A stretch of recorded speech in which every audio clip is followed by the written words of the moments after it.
গুরুত্বপূর্ণ একটা প্রশ্ন বলে আমি মনে করি। আমি হাত দিয়ে আপনাদেরকে দেখিয়ে দিই। এই যে এক সা এবং অর্ধ সা প্রায় সময় বলা হয়, এক সা অর্ধ সা আপনি তো কোনোটাই বুঝেন নাই, এজন্য আপনার কাছে হিসাবটা বারবার গড়বড়ে মনে হয় যে হুজুররা একটা হিসাব দিলে পরে আমরা দেই।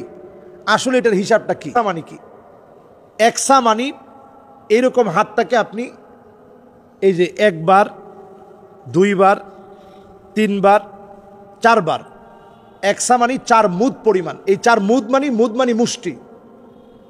আরবিতে মুদ বলা হয় আর বাংলায় বলা হয় মুষ্টি। আমরা একসময় মুষ্টির চাউল দিতাম, এইভাবে করে আমরা চাউল দিতাম এরকম মোট করে।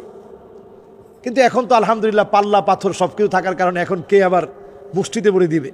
তো এইরকম যদি 4 বার আপনি খেজুরটা নেন, এই 3 কেজি 695 গ্রাম খেজুর নিতে পারবেন। অনেকের পাঞ্জা তো অনেক বড়, আমাদের তো ছোট, আরব দেশের পাঞ্জা অনেক বড়।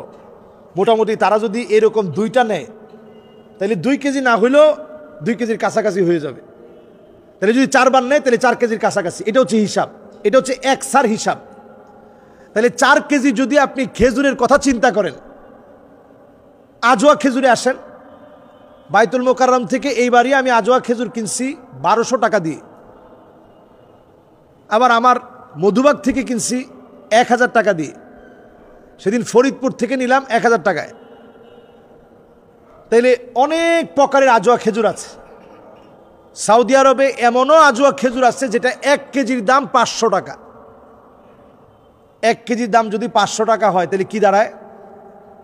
1 কেজি সমান সমান বাংলা টাকায় 15,000 টাকা।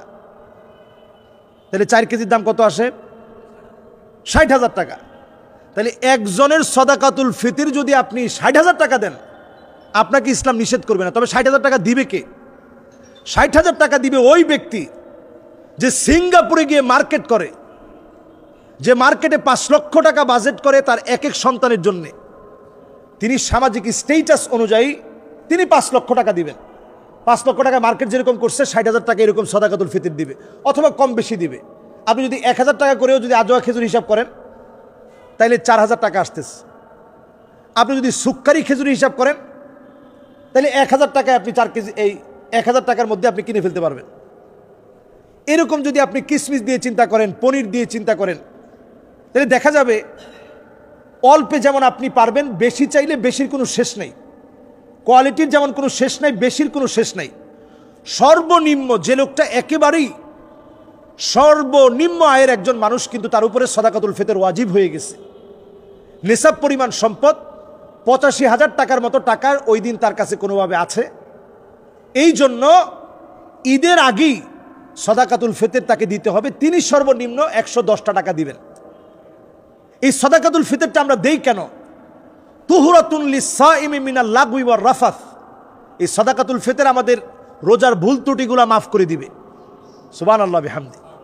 এটার মধ্যে দ্বিতীয় লাভটা হচ্ছে তু'মাতুন লিস-সাইম।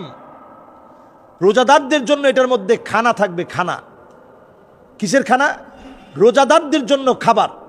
তার মানে আপনি রোজা শেষ করছেন, এখন রমজান শেষ, ঈদের একটা আনন্দ হবে। এই আনন্দের সময় আপনার টাকাটা দিয়ে সে যেন কিছু একটা কিনতে পারে। কিন্তু আপনি এমন টাকা দিলেন 110 টাকা, এটা দিয়ে 1 কেজি গোশত হবে? আমাদের দেশে তো 1 কেজি গোশত দূরে থাক, 1 পা গোশত তো হবে না। তা আপনি এই যে তু'মাতুন লিস-সাইম, এটার মধ্যে তুহরাতুন লিস-সাইমি মিনাল লাগওয়ি ওয়ার রাফাথ আর তু'মাতুন লিল মাসাকিন, মিসকিনদের জন্য, অভাবী মানুষের জন্য খাবার থাকবে। আপনার বাচ্চা যেমন সুন্দর পোশাক পরছে, এই টাকা দিয়ে ওই বাচ্চাও সুন্দর পোশাক পরতে পারবে। আপনার বাচ্চা যেমন ভালো খাচ্ছে, এই টাকা দিয়ে সদাকাতুল ফিতর যে নিয়েছে সেও ভালো খেতে পারবে। এইভাবে চিন্তা করে যদি আমরা সদাকাতুল ফিতরটা দেই, অন্তত ঈদের দিনটা মানুষের আনন্দে কাটবে। এই জন্য আমরা একটু বাড়িয়ে দিব, কমিয়ে দিব কেন ভাই? নিজে একটু পোশাক 500 টাকা কম দিয়ে কিনেন, 1000 টাকা সদাকাতুল ফিতর দেন, 500 টাকা দেওয়ার চেষ্টা করেন। যার একেবারেই সামর্থ্য কম তিনি 110 টাকা দিবেন, এই ব্যাপারে আমার কোনো আপত্তি নেই। কিন্তু যার সামর্থ্য আছে, সামাজিক স্টেটাসে উনি 1000 কোটি টাকার মালিক, তিনি 60 কেন, তিনি পারলে 2 লাখ টাকা সদাকাতুল ফিতর দিবে, 10 কোটি টাকা পারলে তিনি জাকাত দিবেন, লিখে লিখে জাকাত আদায় করবে। অর্থনৈতিক সমৃদ্ধি যদি আমরা কামনা করি, জাতি গোষ্ঠী বর্ণ নির্বিশেষে এই জাতির বুনিয়াদকে যদি আমরা মজবুত করতে চাই, এগুলোর বিকল্প নাই ভাই। আল্লাহ তাআলা আমাদেরকে বোঝার